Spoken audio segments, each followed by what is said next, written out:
Yemen में फांसी होगी? यह बहुत बड़ा सवाल। क्या खामेनेई से बात करेंगे प्रधानमंत्री नरेंद्र मोदी? और क्या अब ईरान ही आखिरी उम्मीद की किरण है? क्या वाकई ईरान के supreme leader Ayatollah Ali Khamenei वही अब आगे आएंगे और वही आखिरी उम्मीद बचे हैं जिसके सहारे भारत की नर्स को बचाया जाएगा? यह बहुत बड़ी खबर है और भारत में सबकी नजरें इस बात पर टिकी हुई है कि भारत की नर्स निमिषा प्रिया की फांसी की सजा टाल दी गई थी। 16 जुलाई को यमन में उनको फांसी होनी थी। बताया गया कि भारत के ग्रैंड मुफ्ती अबू बकर साहब, उन्होंने बात की यमन के धर्मगुरु से और उनको मना लिया इस बात के लिए कि आप इस बच्ची की जान को बचाइए, आप भारत की नर्स की जान को बचाइए। लेकिन अब खबर आ रही है कि यमन में पीड़ित के भाई ने कह दिया है कि हम बातचीत के लिए तैयार नहीं हैं। तो लिहाजा अब सवाल यह खड़ा हो रहा है कि क्या यमन में फांसी होकर के रहेगी भारतीय नर्स निमिषा प्रिया को? अब इसमें जो तस्वीर उभर करके सामने आ रही है, इस तस्वीर में ईरान का खामेनेई का रोल वो बेहद महत्वपूर्ण हो जाता है। कैसे महत्वपूर्ण हो जाता है ये आपको मैं कुछ देर बाद में बताता हूं, लेकिन फिलहाल ऐसे में यमन के अंदर पीड़ित के भाई ने क्या कहा है, पहले जरा उसको समझिए। यमन के नागरिक तलाल अब्दो मेहदी की हत्या के मामले में फंसी भारत की नर्स निमिषा प्रिया को माफ करने से मेहदी परिवार ने इनकार कर दिया है। सीएनबीसी की रिपोर्ट के मुताबिक मेहदी के भाई अब्देल फतेह मेहदी ने सोशल मीडिया पर साफ कहा है कि मैं अपने भाई की हत्या के मामले में कोई माफी या समझौता नहीं चाहता हूं। मेहदी ने कहा कि न्याय की जीत होगी, भले ही सजा में देरी हो, लेकिन बदला लेकर के रहेंगे। चाहे कोई कितना भी दबाव डाले या मिन्नतें करे, हम क्षमा नहीं करेंगे और ब्लड मनी यानी खून के बदले में दी जाने वाली रकम यानी मुआवजा नहीं लेंगे। निमिषा की मौत की सजा 16 जुलाई को होनी थी, लेकिन फिलहाल के लिए इसे टाल दिया गया है। अब 2-3 बातें यहां पर समझिए। पहले जो कहा गया, जिसमें अबू बकर साहब भारत के ग्रैंड मुफ्ती, उन्होंने बातचीत की है, मैंने खबर आपको बताई, और उसके बाद में कहा गया कि अब चीजें शायद ठीक दिशा में जा रही हैं और मामला थम जाएगा, और मामला थम भी गया। 16 जुलाई को फांसी होनी थी, फांसी नहीं बल्कि वहां पर यमन के अंदर गोली मारकर के हत्या की जाती, सजाए मौत में। अब जो है वहां पर यह कहा जा रहा है कि पीड़ित के परिवार ने पलटी मार दी है और पीड़ित के परिवार ने कहा है कि हम ना तो मुआवजे के लिए तैयार हैं, ना किसी की मिन्नतों के बाद में उसको छोड़ने के लिए तैयार हैं, ना किसी की रिक्वेस्ट हम मानने के लिए तैयार हैं, ना किसी की धमकी मानने के लिए तैयार। ये मृतक के भाई हैं अब्देल फतेह मेहदी, और इन्होंने कहा है फांसी रुकवाने वाले अच्छी तरह से जानते हैं कि परिवार सुलह करने के लिए किसी भी हालत में तैयार नहीं है। हम पर दबाव डाला गया, लेकिन उससे हमारा मन नहीं बदला है। हमारी मांग साफ है, बदला और कुछ नहीं, चाहे कुछ भी हो जाए। अब इस तस्वीर में जब से एंट्री हुई है मृतक के भाई अब्देल फतेह की, उसके बाद में तस्वीर बदल गई है। उनके बड़े कड़े तेवर यहां पर दिखाई दे रहे हैं और वो कह रहे हैं कि हम किसी भी हालत में मानने के लिए तैयार नहीं है, बदला चाहिए और फांसी चाहिए, यानी जो हम चाहते हैं वो सजा होकर के रहे। उसमें देरी हो गई है, लेकिन सजा तो हमें चाहिए। बीबीसी अरबी को दिए एक इंटरव्यू में मेहदी ने कहा कि हम शरीयत कानून के तहत किसास यानी बदले की मांग करते हैं। निमिषा को मौत की सजा मिलनी चाहिए। उन्होंने यह भी कहा कि यह सिर्फ हत्या ही नहीं है, बल्कि सालों तक चले इस केस की लंबी कानूनी लड़ाई ने हमारे परिवार को काफ़ी नुकसान पहुंचाया है, इसलिए वो मुआवजे की कोई रकम नहीं लेना चाहते। निमिषा का पासपोर्ट जब्त करने का दावा भी झूठा बताया गया है। मेहदी ने एक फेसबुक पोस्ट में कहा कि कुछ भारतीय मीडिया संस्थान जानबूझ करके ऐसे झूठे दावे फैला रहे हैं कि तलाल ने निमिषा का पासपोर्ट जब्त कर लिया था या उसका शोषण किया था, लेकिन यह पूरी तरह से गलत है। मेहदी ने दावा किया कि न तो खुद निमिषा प्रिया ने और न ही उसकी कानूनी टीम ने कभी अदालत में ऐसा कोई आरोप लगाया है। उन्होंने यह भी कहा कि निमिषा की पूरी कानूनी प्रक्रिया में भारतीय दूतावास की तरफ से नियुक्त किए गए वकील मौजूद थे और सभी कार्रवाई पारदर्शी रही है।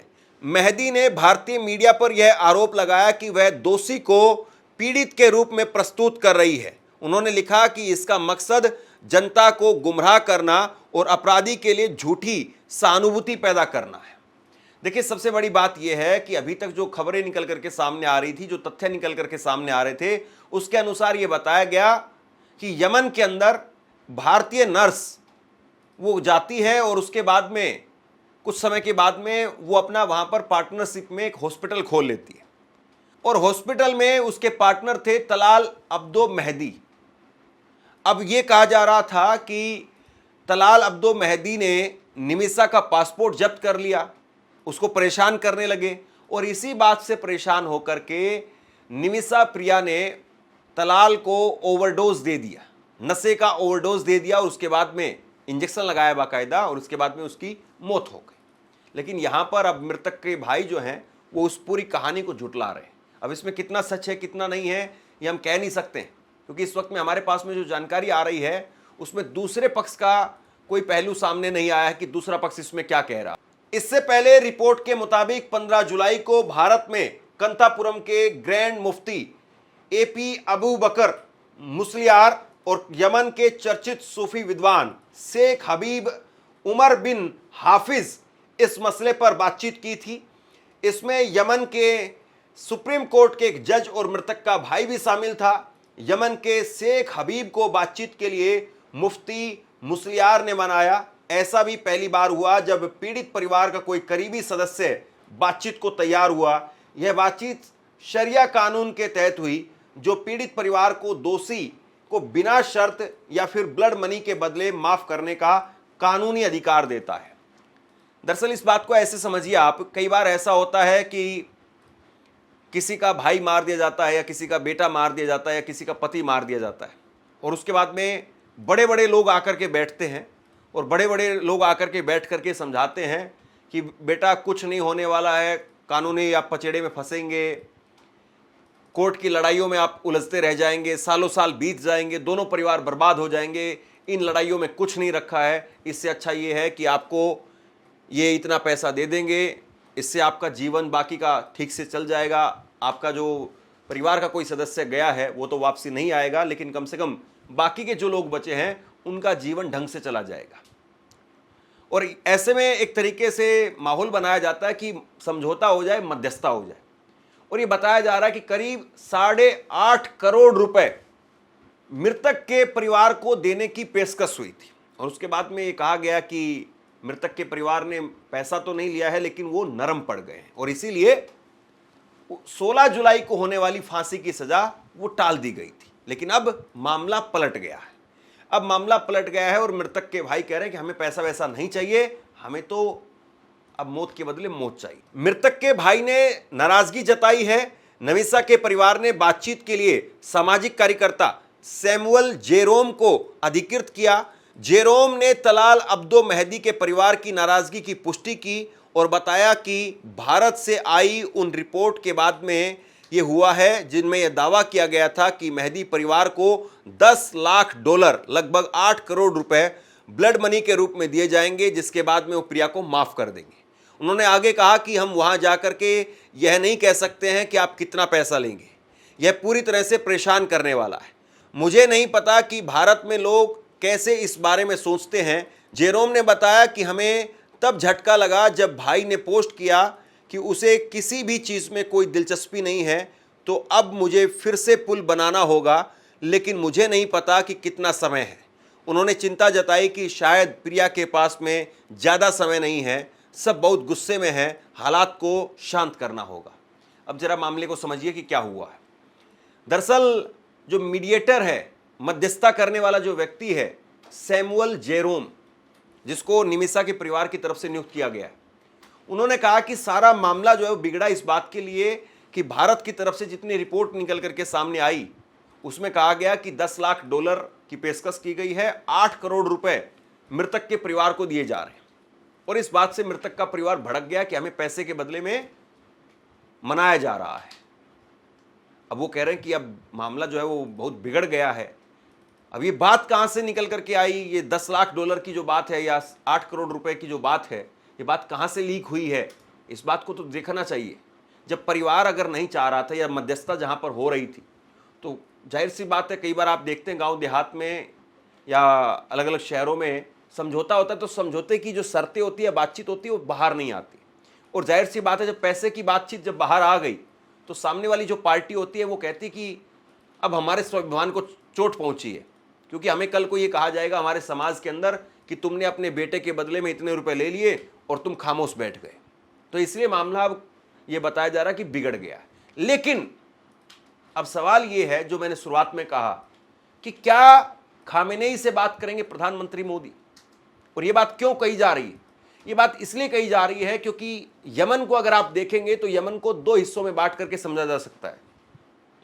यमन का एक हिस्सा जिसको अडन कहा जाता है, यहां पर राशिद अल अलमी का शासन है, जो कि अमेरिकी और सऊदी अरब के समर्थक माने जाते हैं। यानी एक तरीके से आप ये कह सकते हैं कि यहां पर अमेरिका की ही चलती। दूसरा जो यमन का हिस्सा है, वहां पर हूती विद्रोहियों का शासन है। यमन की राजधानी सना जहां पर है, और यहां पर ही यमन की राजधानी सना की सेंट्रल जेल में निमिषा प्रिया बंद है। तो यानी जिस हिस्से में सना के अंदर निमिषा प्रिया बंद है, उस हिस्से में हूती विद्रोहियों की चलती है। और हूती विद्रोही वो खामेनेई को काफ़ी मानते हैं, खामेनेई की बात को टालेंगे नहीं। और अगर खामेनेई इस पूरी मामले के अंदर अगर मध्यस्थता के लिए तैयार हों, या प्रधानमंत्री नरेंद्र मोदी खामेनेई से बात करें या ईरान के राष्ट्रपति से बात करें, तो हो सकता है कि फिर ईरान की तरफ से पहल की जाए और ईरान वो हूती विद्रोहियों को कहे कि आप इस मामले को देखिए और इस मामले को टाल दीजिए। यानी कुल मिलाकर के एक तरीके से आप ये भी कह सकते हैं कि मोदी जी की विदेश नीति की भी परख है कि क्या मोदी जी विदेश नीति में अपने आप को जो है वो इस लेवल तक लेकर के जाएंगे। और जरा इस बात को भी सोचिए कि जब भारत के अंदर ग्रैंड मुफ्ती अबू बकर साहब वो अपनी तरफ से पहल कर सकते हैं, वो यमन के धर्मगुरु से बात कर सकते हैं, और कम से कम उन्होंने 16 जुलाई की जो फांसी थी उसको तो टलवा दिया, 16 जुलाई को जो मौत की सजा थी उसको टलवा दिया। तो अब जो है, या तो भारत के ग्रैंड मुफ्ती अबू बकर साहब वो बात करें खामेनेई से, या फिर वो बात करें ईरान के अंदर अलग अलग जो है वो लीडर्स से, और उसके बाद में उनको कहें कि आप इस मामले को देखिए, भारत की एक बच्ची है, इसको बचाया जाना चाहिए, वो एक माहौल तैयार करें। तो हो सकता है कि फिर उसके बाद में ईरान की तरफ से अगर पहल की जाए, ईरान हूती विद्रोहियों से बात करे, तो हूती विद्रोही फिर परिवार पर भी जो है एक तरीके से माहौल तैयार करेंगे, और वहाँ पर हो सकता है कि फिर बात बन जाए। लेकिन क्या वाकई ऐसा होगा? क्या प्रधानमंत्री नरेंद्र मोदी वो पहल करेंगे? क्या भारत के ग्रैंड मुफ्ती अबू बकर साहब वो पहल करेंगे?